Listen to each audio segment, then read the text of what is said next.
Let's go.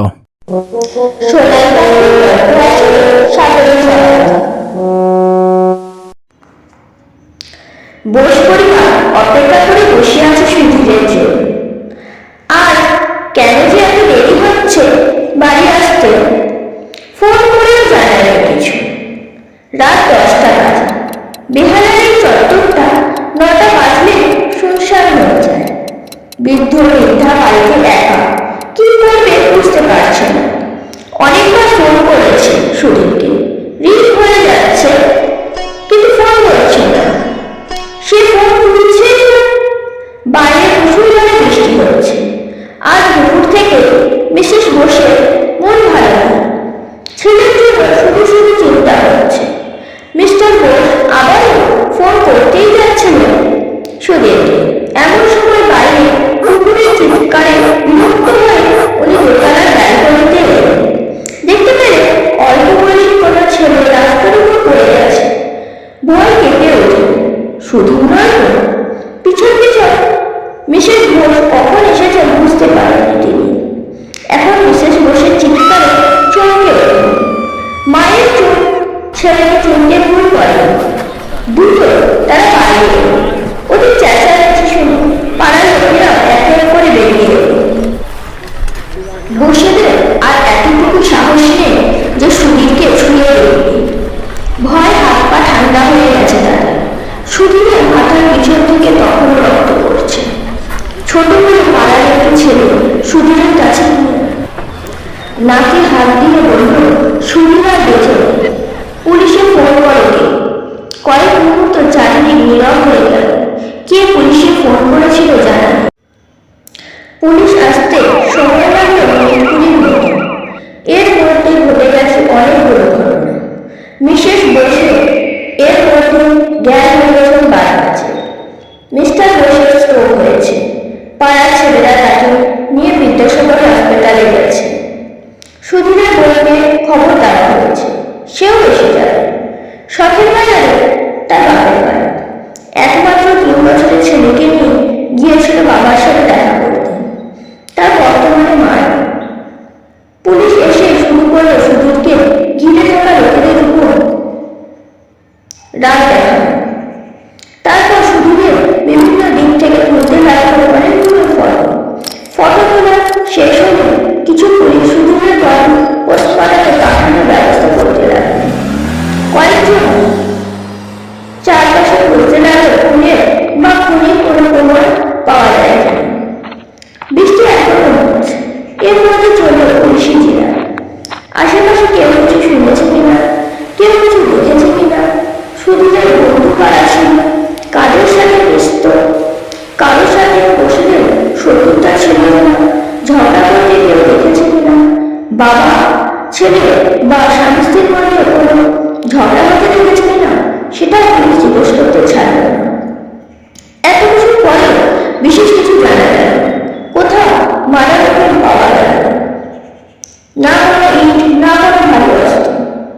সুধীরের body postmortem হলে জানা গেল কেউ তার মাথার পিছনে ভারী কিছু দিয়ে আঘাত করেছে, যার ফলে সুধীরের মৃত্যু হয়। কিন্তু সেই ভারী জিনিসটা কি ছিল জানা যায়নি। কোনো ভারী অস্ত্র ঘটনাস্থলে পাওয়া যায়নি। এমনিতেও সেদিন মুষলধারে বৃষ্টি হচ্ছিল। খনির রেলপথ পড়ে পালানো খুবই সহজ ছিল। যদি দুভাড়া কেউ এ কাজ করে থাকে তাকে কেউ দেখতে পাবে না। সুধীরের ফাইলটা চাপা পড়ে গেল অন্যান্য ফাইলের চাপে। এর প্রায় মাস দিয়ে কেটে গেল। সুধীরের খুনি এখনো ধরা পড়ল না। বোস পরিবার ছাড়া হয়তো কারো মনে পড়ল না সুধীরের নাম। মিস্টার বোস এখন আগের থেকে অনেকটা সুস্থ। যখন সবাই সবকিছু মানিয়ে নিয়ে নতুন করে বাঁচতে চাইছে, এমন সময় সুধীরের ছেলে স্বামীকে কোথাও খুঁজে পাওয়া যায় না। দুপুর থেকে রাত হয়ে গেল, তুমি কেউ খুঁজে পেল না। 24 ঘন্টা না হলে পুলিশের দায়িত্ব নেবে না খোঁজবার। আর তাদের উপর বিশ্বাস নেই বোস পরিবারে। রাতে কারো চোখে ঘুম এল না। সকাল হল আর সব চিন্তার অবসর করে স্বামীর খবর পাওয়া গেল। পাড়ার ছোট থেকে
বেসিনের সামনে চিত্রা মনে পড়ে আছে।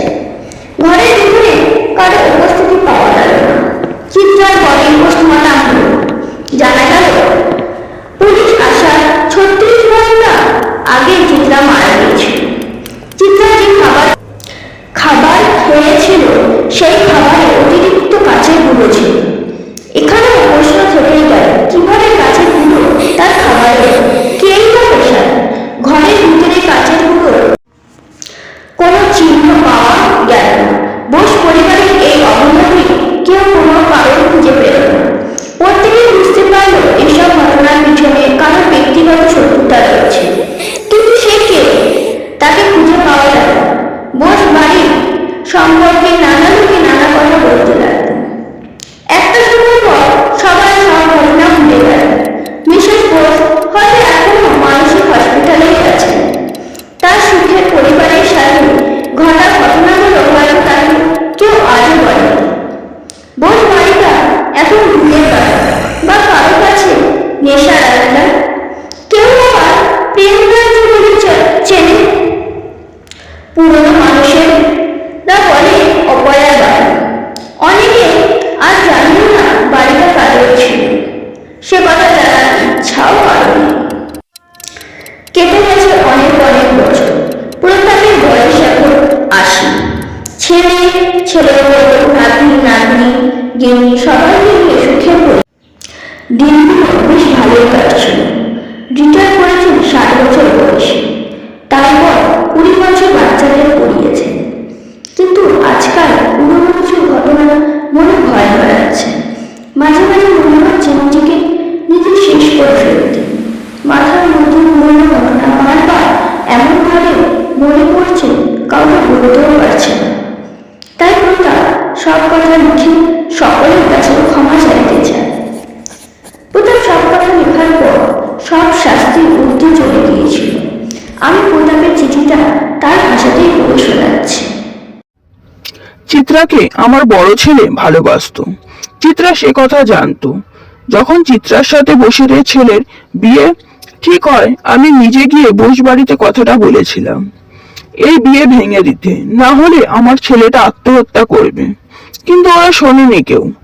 বিয়ের দিন যখন সবাই চিত্রাকে বাসরে নিয়ে ব্যস্ত, সে সময় আমার ছেলে আত্মহত্যা করলো। পরদিন পাড়া থেকে 2টি গাড়ি বেরিয়েছিল। একটা গাড়ি আমার ছেলেকে নিয়ে গিয়েছিল শ্মশানে, আর একটা গাড়ি গেছিল চিত্রাকে নতুন বাড়ির দিকে। সেদিন থেকে আমি অপেক্ষা করছিলাম কবে ওদের সন্তান হবে। সন্তান হারানোর কষ্টটা ওরা বুঝবে। হ্যাঁ, সুধীরকে আমি নিজেই মেরেছি। সুধীর যেদিন মারা গেল সেদিন রাত 8টার খবরে দেখলাম ট্রাম ডিপোর থেকে চৌরাস্তা জ্যামে আটকে পড়েছে। তখনই বুঝতে পারলাম সুধীর এখনো বাড়ি ফিরতে পারেনি।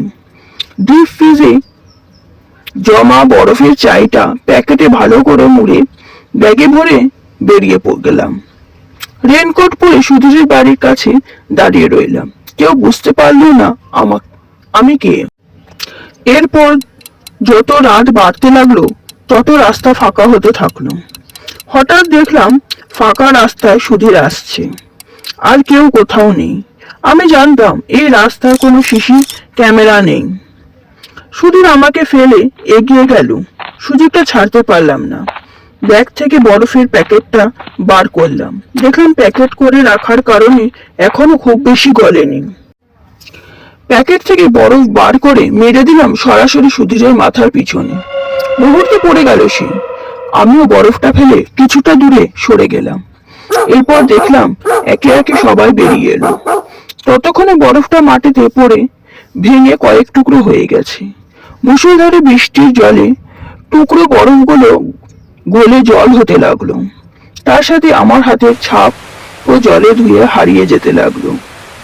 পুলিশ যখন এলো বরফ পুরো গলে গেছে। মিস বোসের অজ্ঞান হয়ে গেছে। মিস্টার বোস স্ট্রোক হয়েছে। খুব আনন্দ হচ্ছিল আমার। ভালো ঘুম হলো। বেশ কিছুদিন কাটার পর মনে হতে লাগলো কিছু করি। সুধীরের ছেলেটা সরকারি স্কুলে যেত। 2-4 দিন ঘুরতে সুযোগটা এসে গেল। চিত্রা সেদিন শানুকে আনতে যেতে দেরি হলো। শানুকে একা করে স্কুলের সব বাচ্চারা যে যার বাড়ি চলে গেল। টিচাররা স্কুলের ভেতরে ছিল, বাইরে শানু আর আমি গল্প করার ছলে শানুর সাথে বন্ধুত্ব করলাম। তারপর গল্পের ছলে বোঝালাম ফ্রিজের দরজা বন্ধ হলে ওখানে কত ম্যাজিক হয়। শিশু মনে কৌতূহল বাড়তে লাগলো, বলল বাবার সাথে খেলতে পারবো? বললাম হ্যাঁ পারবে তো, কিন্তু কেউ জানো বুঝতে না পারে তুমি ফ্রিজের ভেতরে ঢুকেছো, কেউ জানতে পারলে তুমি ম্যাজিক দেখতেই পাবে না। শানু কাউকে না বলে ফ্রিজের ভেতরে ঢুকেছিল, তারপরের কথা সবাই জানে। আর চিত্রাকে মারার জন্য ওর মাসকাবারি জিনিসপত্রের মধ্যে আমার আনা চিনির ঠোঙা মিশিয়ে দিয়েছিলাম। চিত্রার ব্যাপারে একটু খবর নিতেই জানা গেল চিত্রা প্রতি মাসের 10 তারিখ ঠিক 4টে-5টার মধ্যে যেত মুদির দোকানে। আমিও সেখানে গেলাম আর দেখতে লাগলাম সবকিছু। যখন দেখলাম চিত্রা সব নেওয়া হয়ে গেছে, তখন আমি দোকানে ঢুকলাম সিগারেট নিতে। আমার হাতে থাকা চিনির ঠোঙাটা সবার অলক্ষ্যে দিয়ে দিলাম চিত্রার ব্যাগে। আর চিত্রা সেই চিনি খেলো, যাতে আমি কাচের গুঁড়ো মিশিয়ে দিয়েছিলাম। হ্যাঁ, আমি মেরেছি ওদের। বোস বাড়ি কোনোদিন ছিল না। হ্যাঁ, আমি সেই প্রতাপ, যার বড় ছেলেকে মরতে হয়েছিল ওদের বিয়ের জন্য। কি হতো একটা মাস বিয়ে পিছিয়ে দিলে? একটা সুযোগ পেতাম আমার ছেলেকে বোঝাবার জন্য। আক্ষেপ, প্রতিহিংসা কত খারাপ শেষ বয়সে দাঁড়িয়ে বুঝতে পেরেছি। আজ আমি ওদের থেকেও বড় খুনি হয়ে গেলাম। বড় ছেলের মৃত্যুর প্রতিশোধ নিতে গিয়ে একটা সুখী পরিবারকে শেষ করে দিলাম। একটাই চাওয়া সবার কাছে, আর কেউ আমার মতো অপরাধ করো না। আমি মৃত্যুর আগে সব বলে গেলাম।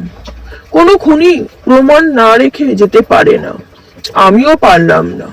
ক্ষমা প্রার্থী, প্রতাপ। শেষ হলো ভয়ঙ্কর গল্প। আর শুনলে অদৃশ্য নামক একটি গল্প। আজ মনে হলো তোমাদের সাথে শেয়ার করে সম্পূর্ণ নজর লেখা গল্প। তোমাদের কেমন লাগছে জানো। ভয়ঙ্কর গল্প লেখে সেটা সহজ ভালো লেখে, যাতে শ্রোতাদের ভালো লাগে, কিন্তু সেই গল্প করে কেউ কোনো অপরাধ করতে পারে না।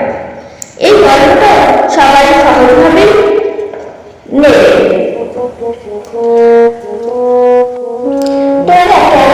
শুনতে চাও কমেন্টে লিখে যায়, আমি চেষ্টা করবো সেরকম গল্প লেখা। তোমরা সবাই আমার সাথে থাকবে তো?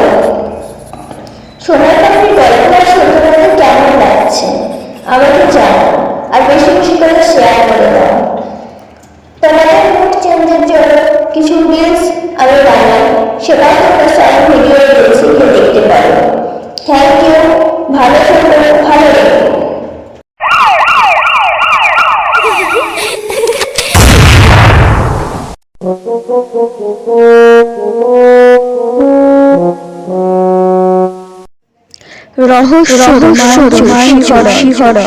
প্রেম ভালোবাসায় ভরা নতুন নতুন স্বাদে ভিন্ন রূপে অসাধারণ গল্প তোমার জন্য। চ্যানেলটি সাবস্ক্রাইব করে অল নোটিফিকেশন অন করে রাখো নতুন গল্প পেতে। আজকের মতো দেখা হচ্ছে পরের ভিডিওতে। ভালো থেকো, ভালো রেখো।